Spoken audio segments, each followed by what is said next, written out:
So thank you very much. And I think we can open to the Q&A. Perhaps we can also use the Q&A session to deep dive a little bit more about your collaboration, even though, and as we said at the very beginning, of course, they had calls, but they were physically 10,000 kilometers apart. Please, do you mind can you just pass around?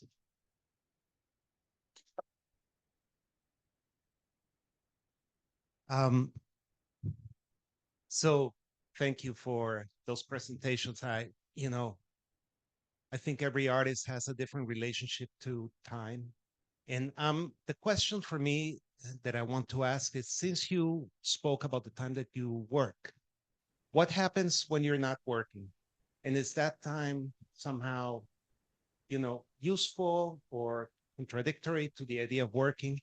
How does one fit into the other?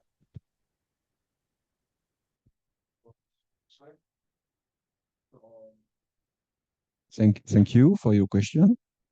I think I'm a bit anxious person, and most of the time I'm thinking about work, and it's not a joke. And I have to learn to accept and to enjoy the time that is not painting time. Um, because I'm I think when I'm not painting, I have to paint, so it's quite problematic. And be, because the fact is, I think painting is a really intense activity. So I feel really alive when I'm thinking about shapes, colors, subjects, exhibitions, and I'm I'm also a uh, normal man, and I have a life just next to the studio, but I don't know really how to speak about the time in outside from painting. It's my way to. It's my way to understand the world and understand to understand the beauty of world of the people. It's like my way to live, maybe. But it's not a bad thing.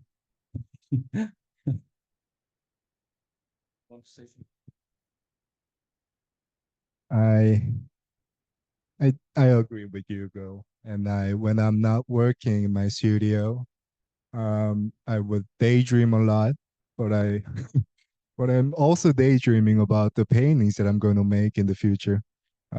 As of now, I can imagine a room full of paintings. Um, I think I'm same with Hugo. I think I'm always thinking about like what I'm going to make in the future. Like, yeah, that's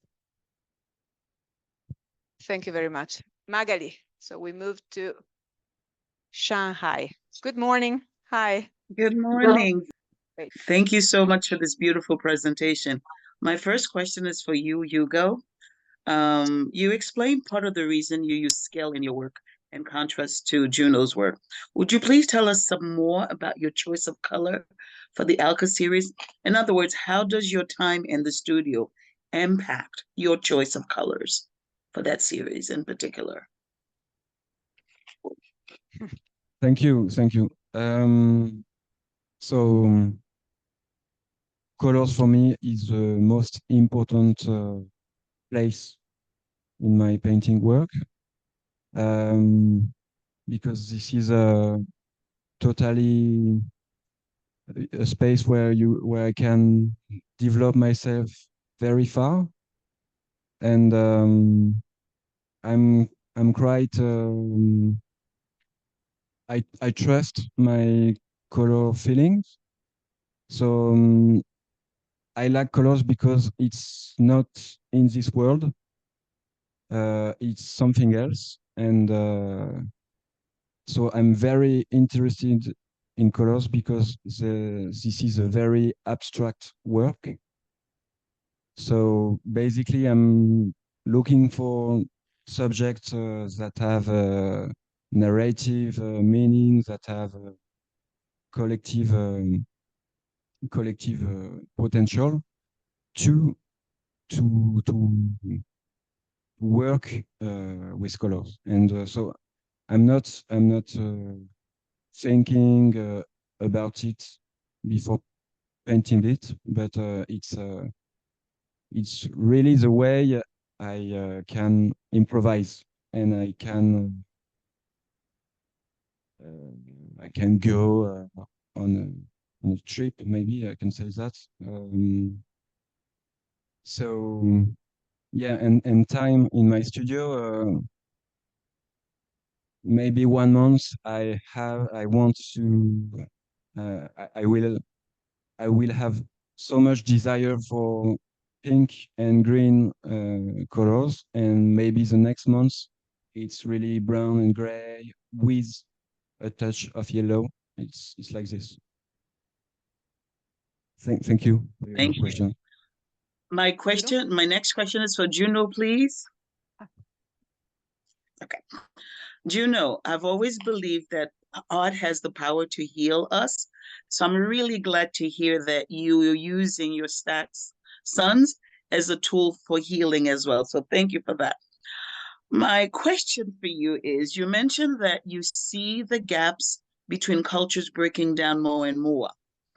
During your travels through the different parts of the world, how do you see the gap between the genders, especially in the art world?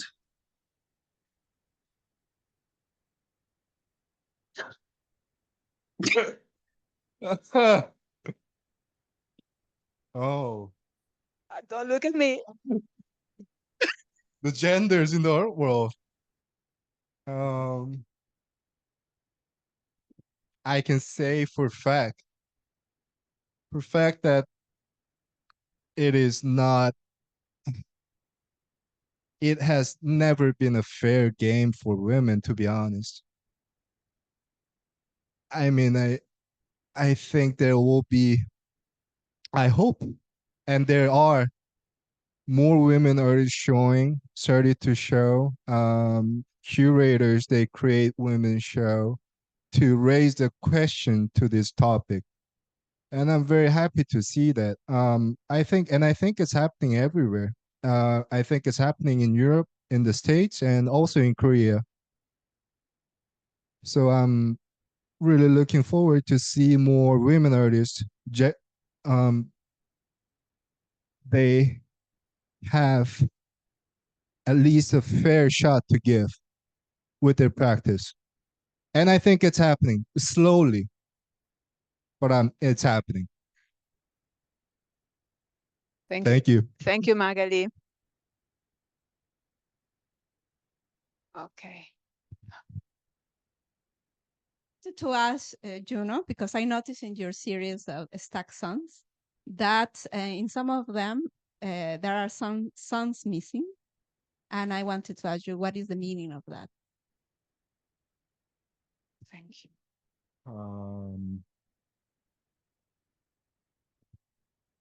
I think it has to do um with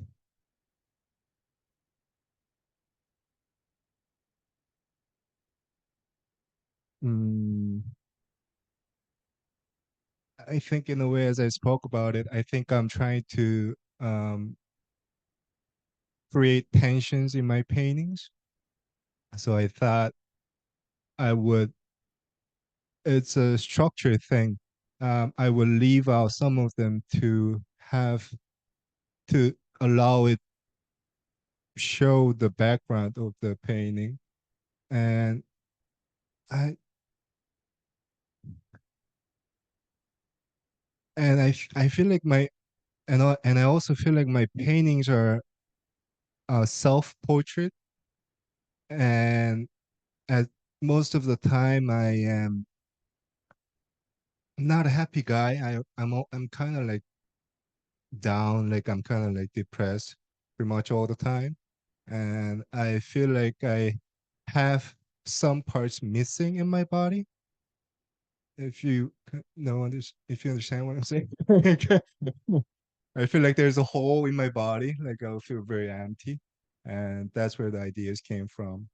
And also, like, if you look at the paintings, if you're coming to the show, there are more hints of that because um, I actually have a scar on my chest, so like I would put that into the painting, and you'll see when you come to the show. Thank you, thank you. Question for Hugo, that I noticed that you put in one of the pictures you presented, these spaces like in these comics for your paintings. Is there a meaning to that as well? Yeah, because when I'm thinking about a painting series, I'm also thinking about these paintings as a set and thinking about the blank space between the paintings. I'm trying to find in my work some special rhythm, special path in my exhibition, because it's a way to think time and storytelling with paintings. So I'm very focused in the space between two paintings. Even in my paintings when I'm painting, but so yeah, the blank space for me, it's like concentrate time, and the images I paint are like before and after this time. So that's. Thank you. Andrea, hi. Good evening. We moved to the States. Oh, Hi, good hello. evening. Hi. So happy to be here. Oh my gosh, it's been a while. Thank you both for being here. It's just delightful to see your work and hear your thoughts about it. And I really appreciate it. I took a lot of notes and I circled all the verbs. Like I circled all the verbs because I was very interested in what you were talking about, like the actions and both the action and the negative space around the action, because I think that's what this conversation is about. It's about the blank spaces around time. Like it's the abstract that you're trying to capture in a concrete way. And that's why it's such an interesting conversation. And that's why it's also so impossible, right? Because you're going after something that is impossible to capture. And I think, so excuse me if I forget who said what, but I know that Junho, you talked about just now about the missing parts, the missing part, you feel like something's empty. And you also mentioned like longing at one point, you used the word longing. And I feel that's why we are all longing for that abstract and we just can't capture it because we're in this dimensional space and time kind of construct. But we know that there's something more. And I noticed that both of you mentioned, and I'm sorry, I don't know who said what. Oh, yeah, Hugo, you said you're really alive when thinking about shapes and colors and exhibitions. Like the living part is outside of time, actually, right? It's because it's when I'm not thinking about it before I'm painting it. I go on a trip, I improvise, right? Like you're going somewhere else. It's the beyond time that you're looking for. So anyway, and then Junho, you talked about trying to capture something, trying to recreate, to deepen, to crystallize something, to take something that is totally abstract and bring it into the concrete world. And I think that's why this conversation is just, the topic is fascinating, what you've done with the work, the marks that you've made on the paper, and then also the space that's around those marks. All of those things are speaking to something that we can't even get out in the words, but that is why art is so valuable. So yeah, thank you both for showing up, and I'm enjoying the conversation so much. Thank you. Thanks a lot, Andrea. And I take it from Andrea, sorry, before Andrea, you talked about you marked down all the verbs and actions they were mentioning during their talk, right? So Yeah. if you would I'll send you. I'll take a picture, Raffaella, and send you my notes. yes, please share. Thank you. If you think about this overall experience that you had so far in preparing this exhibition, can you summarize it with one action or one verb? Any? You first. I would summarize the exhibition in a word, acceptance. I think we are accepting who we are, where we came from, looking at what is ahead of us as a united whole. Thank you. I can say poetic, because I think with Junho we are sharing our own poetic vision, and each other we are going to maybe discover new poetic ways, new poetic interpretation for our work, making this exhibition. So yes, I think painters are like poets, but with shapes and signs and colors. So yes, poesy, poetic, like this. Thank you. Sorry. I'm not supposed to ask questions, but I had to. Any other, either here or from our virtual living room in Zoom? Yes. I was curious, since it was a collaboration, if you found your work changing at all throughout the process, or if you found yourself feeling changed throughout the process, impacted by the interaction. My answer is no. I have not changed a bit. Um,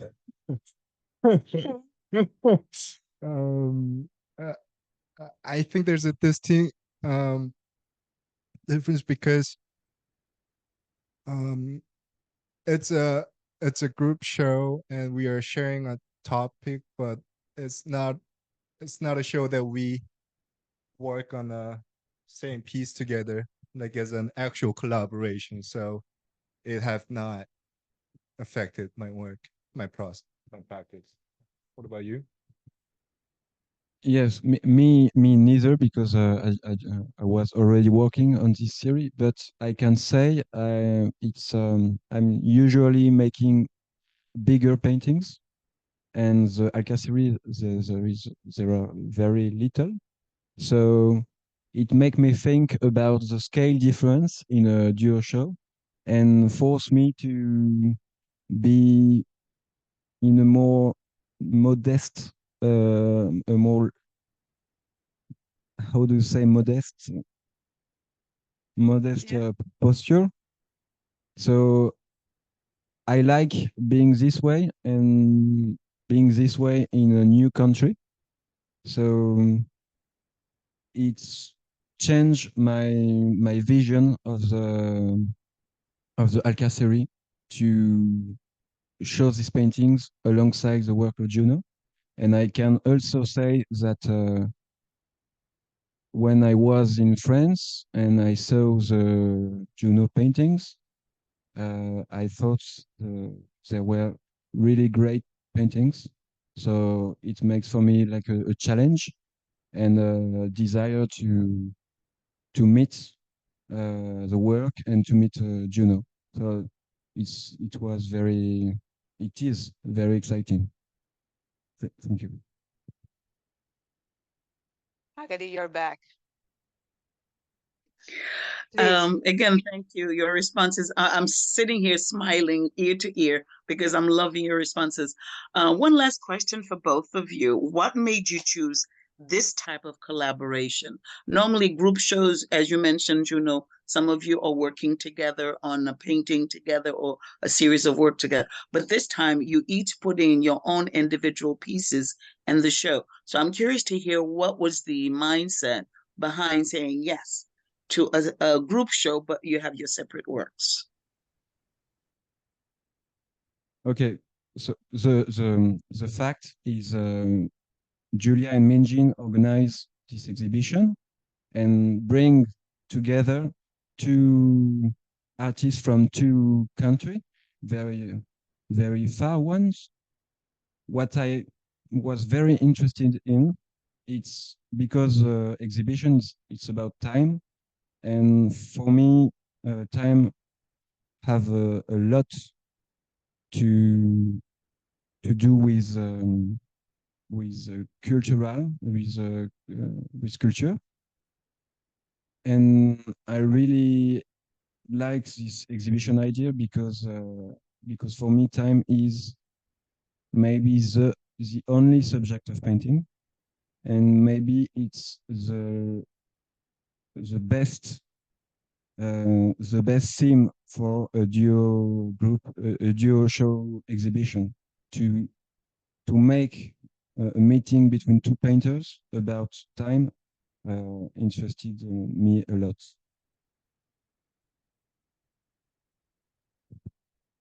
My answer is the same. So you said it perfectly. So thank you. Thank you. Thanks again. Okay.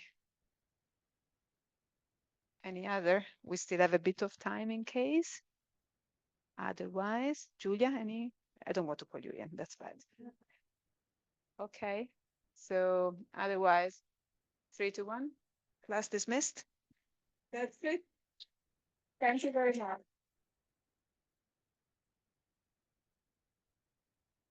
Thank you.